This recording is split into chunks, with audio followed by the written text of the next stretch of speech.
सभी को राधे राधे जी। तो चलिए बहुत सुंदर सी एक शिव पुराण की कहानी सुनाते हैं। भगवान भोलेनाथ ने बताया कि जब अच्छा समय आता है तो मनुष्य को 5 संकेत मिलते हैं और कुछ ऐसी चीज़ें जो हैं अपने जो सुहागिन महिलाएं हैं अपने सिंदूर में रख लेती हैं तो उनके पति की तरक्की होने से कोई भी रोक नहीं सकता। एक समय की बात है कि माता पार्वती और शिव जी पृथ्वी लोक का भ्रमण करने के लिए निकले। माता ने देखा कि बहुत से गरीब लोग हैं फिर भी भगवान का भजन और कीर्तन कर रहे हैं। माँ को यह देखकर बहुत ही आश्चर्य हुआ। माँ ने भोलेनाथ से कहा, प्रभु ये लोग तो दिन रात आपकी पूजा करते हैं, दिन रात आपको दीपदान करते हैं, आपको भोग लगाते हैं, फिर भी ये इतने गरीब क्यों हैं, इतने दुखी क्यों हैं।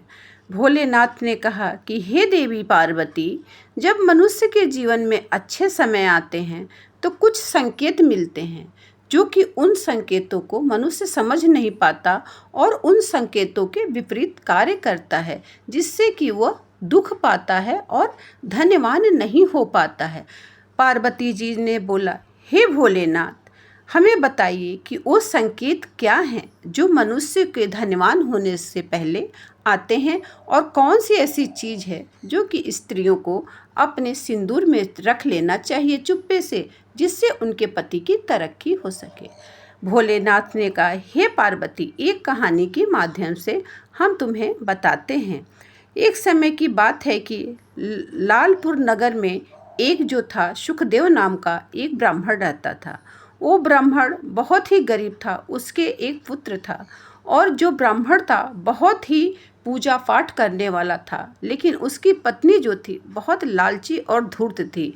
ब्राह्मण देवता गरीब थे, इसलिए वो अपना पूजा पाठ करके जो भी चीज़ें मिलता था उनके घर का चूल्हा जलता था।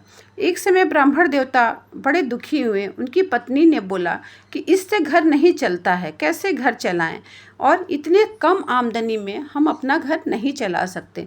ब्राह्मण देवता अपना पोथी उठाते हैं और सोचते हैं कि चलो दूर तक जाते हैं और कहीं अपना कथा वाचन करते हैं जिससे कि कुछ धन की प्राप्ति हो जाए और घर जो है सही से चल सके।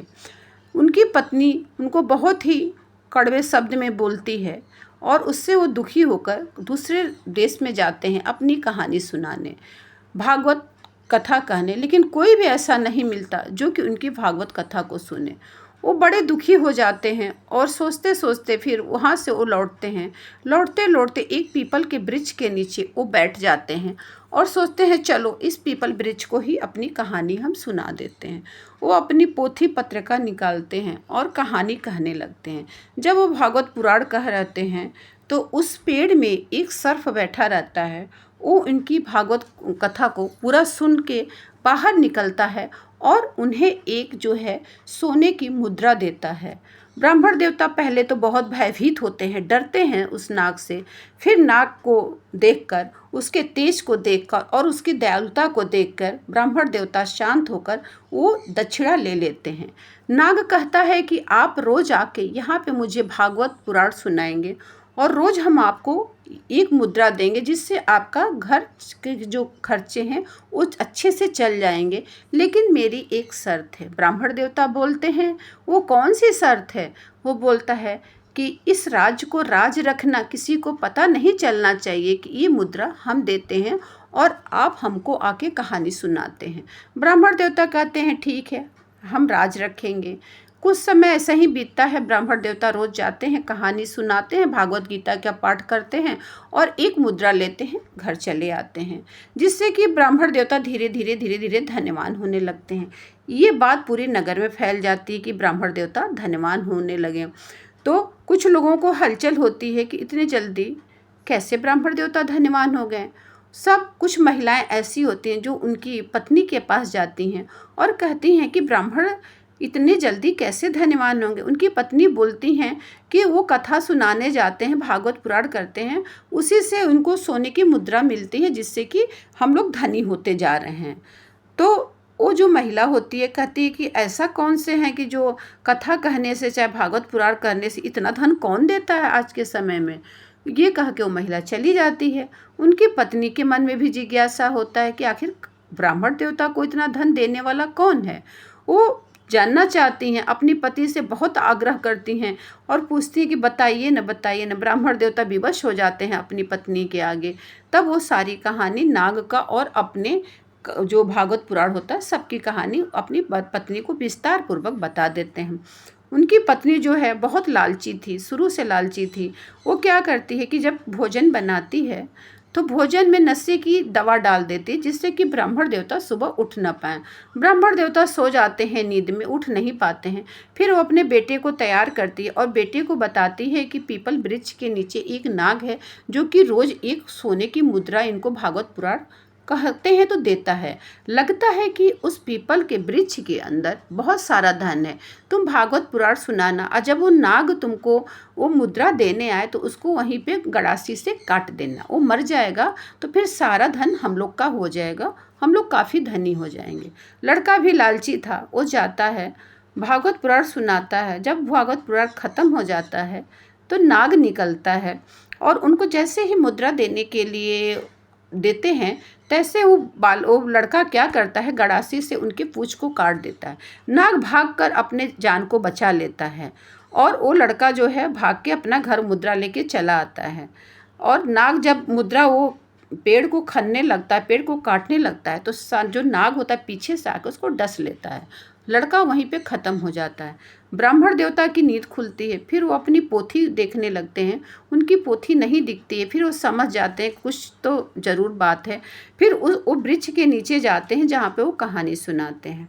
वहाँ पे जाते हैं तो अपने बच्चे को मरा हुआ देख करके वो बड़े ही दुखी होते हैं और सारी बातें उनको समझ में आती है।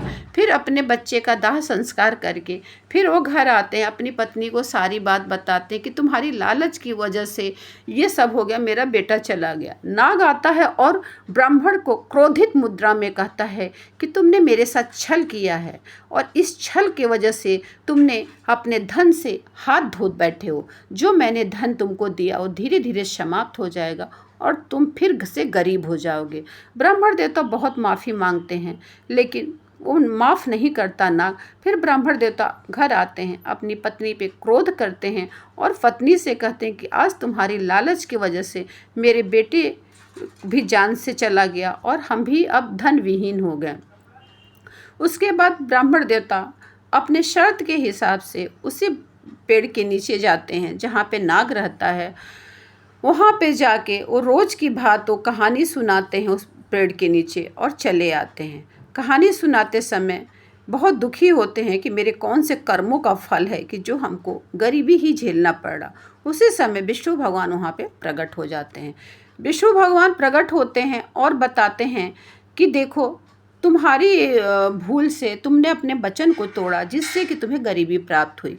फिर वो बताने विष्णु जी कहते हैं कि कुछ ऐसे नियम हैं, कुछ ऐसे संकेत हैं जो कि जब इंसान धनीवान होता है तो उसके पहले आते हैं। ब्राह्मण देवता कहते हैं कि हे प्रभु वो कौन सा संदेश है। तब विष्णु जी कहते हैं कि जब अच्छा समय आने लगता है तो घर में जो है काली चींटियों का गुलाई से काली चींटियां घर में आने लगती हैं। लाल और काली दो तरह की चींटियां होती। लाल चींटियां जो होती हैं वो सही नहीं होती हैं। काली चींटियों का माँ लक्ष्मी का रूप माना जाता है और घर में छिपकली का 3 छिपकली का दिखना बहुत ही शुभ होता है। अगर घर में उल्लू दिखता है रात के समय चाहे कहीं पे भी तो वो भी धन आगमन का मार्ग बताता है, माँ लक्ष्मी के आने का आगमन होता है। अगर तुम्हें रोज उसकी शंख की ध्वनि रोज सुनाई दे तो समझ जाना कि तुम्हारे धन का मार्ग खुल रहा है। अगर तुम्हें सपने में भगवान के दर्शन हो, छोटी कन्या के दर्शन हो, पूजा करते समय कोई दिख जाए, शंख दिख जाए, त्रिशूल दिख जाए, भगवान से संबंधित कोई भी चीज़ अगर तुमको सपने में दिख जाए तो ये शुभ संकेत होता है। और महिलाओं को बताने लगे कि देखो महिलाओं के कर्मों से ही पति का कर्म बनता है। जो महिलाएं अपने मांग में सिंदूर रोज भरती हैं और नियम पूर्वक भरती, अपने पति का ध्यान करते हुए भरती हैं, उनकी सौभाग्य की प्राप्ति होती है। महिलाओं को चाहिए कि सीधे मांग में ही सिंदूर भरें, अपने ही सिंदूर से सिंदूर भरना चाहिए। किसी दूसरी महिला के सिंदूर से सिंदूर अपनी मांग में नहीं भरना चाहिए। सिंदूर हमेशा बैठ के भरना चाहिए। सिंदूर अपने ही पैसे का खरीदा होना चाहिए। और जब अपनी मांग भरें तो माँ पार्वती का ध्यान करते हुए, अपनी पति के ध्यान करते हुए तब मांग में सिंदूर भरना चाहिए। महिलाएं जो होती हैं गृह लक्ष्मी होती हैं। महिलाओं को अपने पति को परमेश्वर की भांति मानना चाहिए। जो महिलाएं संतोषी होती हैं, धर्म आचरण करती हैं, वो सुखी होती हैं, उन्हीं का घर जो होता है धनवान होता है। इस तरह वो ब्राह्मण देवता को सभी नियमों को बताते हैं। शिव जी कहते हैं, हे पार्वती, जिस घर की महिलाएं जो होती हैं धर्म करती हैं, पूजा पाठ करती हैं, उनके पति की तरक्की को कोई नहीं रोक सकता। हे पार्वती, इसी तरह हर औरत को अपने पति के द्वारा कही हुई बातों को गुप्त रखना चाहिए। ब्राह्मण ने अपनी बातें अपनी पत्नी को बताई, लेकिन उसकी पत्नी ने अपने बात को गुप्त नहीं रखा, जिसके कारण वो अपने पुत्र से भी हाथ धो बैठी और धन से भी हाथ धो बैठी। विष्णु भगवान ने फिर उसको पुत्रवती होने का आशीर्वाद दिया कि जाओ ब्राह्मण देवता, तुम्हें पुत्र प्राप्ति अवश्य होगी, लेकिन तुम इन नियमों का पालन अवश्य करना। पति के द्वारा बताई हुई बात को पत्नी को गुप्त रखना चाहिए। ब्राह्मण देवता फिर अपना धर्म अनुसार जीवन यापन करने लगते हैं। उनकी पत्नी की बुद्धि ठीक हो जाती है, वो भी पूजा पाठ में मन लगाने लगती है, सत्य का पालन करती है, सदाचारी जीवन व्यतीत करती है, पूजा पाठ में मन लगाती। हे पार्वती, पत्नी की बुद्धि उसकी ठीक हो जाती है। इस तरह वो पूजा पाठ करने लगती है, जिससे कि भगवान प्रसन्न होते हैं। अब पुत्र और पुत्री दोनों को उनको प्राप्त होती है। वो भगवान का धन्यवाद करते हैं और सोचते हैं कि हमको ये जीवन भगवान ने दिया है, हमको धर्म कर्म करना चाहिए। उनको धन की भी प्राप्त होती है, अपनी पूजा पाठ से उनको धन मिलता है। वो अपने धन का दान भी करते हैं और अच्छी तरह से जहाँ पर धन की ज़रूरत होती है वहाँ पर धन का दान करते हैं। जहाँ शादी ब्याह नहीं हो पाती वहाँ कुंवारी कन्याओं का शादी विवाह कराते हैं। अच्छे कर्म करते हैं दोनों पति पत्नी मिलके और अपने बच्चों को भी अच्छे संस्कार देते हैं। हे पार्वती, जिस घर की महिलाएं संस्कारी होती हैं, जिस घर की महिलाएं सदाचारी होती हैं,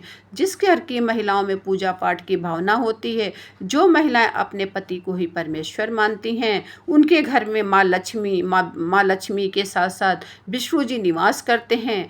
उस घर को माँ लक्ष्मी कभी नहीं त्यागती। जिस घर में जो नारी होती है अपने पति में ही परमेश्वर देखती है, अपने पति में ही परमेश्वर देखती है, अपनी पति की ही सेवा करती है, अपनी पति के बताए हुए मार्ग पे चलती है, अपनी पति के द्वारा बताई हुई बातों को गुप्त रखती है, अपने सिंहोरे का सिंदूर का मान रखती है, अपने मंगलसूत्र का मान रखती है और अपनी पति की सेवा करती है। हे पार्वती, ऐसे घर में लक्ष्मी का निवास होता है। माँ लक्ष्मी कहती हैं कि इस ऐसे घर को मैं कभी नहीं त्यागती, जहाँ की स्त्रियाँ जो होती हैं सदाचारी होती हैं, संतोषी होती हैं, जितना उनके पास है उतने में ही खुश रहती हैं और भगवान का भजन करती हैं। उनके अंदर लालच नहीं होता है, जो भी मिलता है उस संतुष्ट पूर्वक अपने परिवार का भरण पोषण करती हैं, अपने पति के बताए हुए मार्ग पे चलती हैं, अपने पति का अनुसरण करती हैं।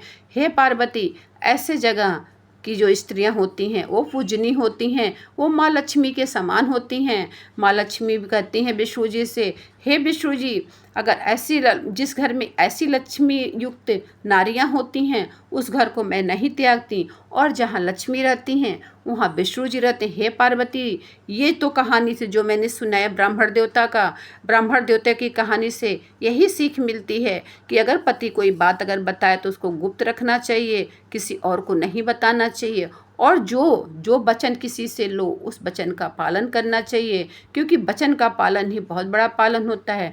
भगवान किसी भी रूप में आपकी परीक्षा ले सकते हैं।